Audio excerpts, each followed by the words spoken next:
ថ្លៃជានិច្ចអារម្មណ៍មិនភ្លេចពីក្តីស្នេហា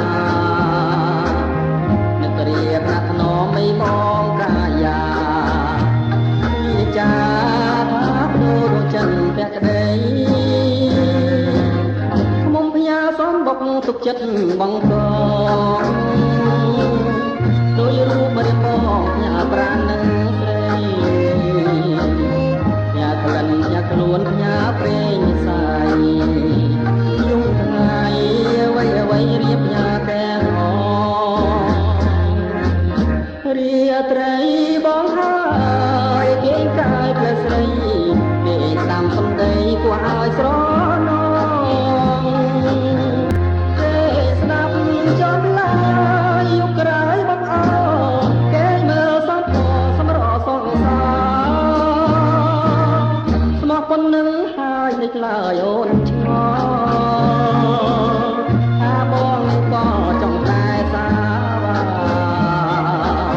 ថ្ងៃនេះយើងបែកថ្ងៃស្អែកជួបគ្នាជួបក្រុមវេលាលោកគ្រាអវសា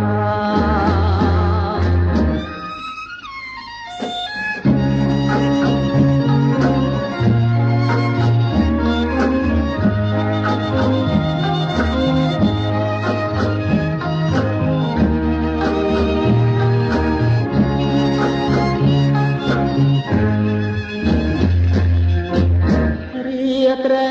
បងហើយគេកាយផ្លែស្រីគេស្ដាប់សំដីគួរឲ្យស្រណងគេស្ដាប់ចំឡាយយុគក្រោយបងអើគេមើលសំផសម្រសងសាស្មោះប៉ុណ្ណឹងហើយនឹកឡើយអូនឆ្ងល់ថាបងនឹងក៏ចង់តែសា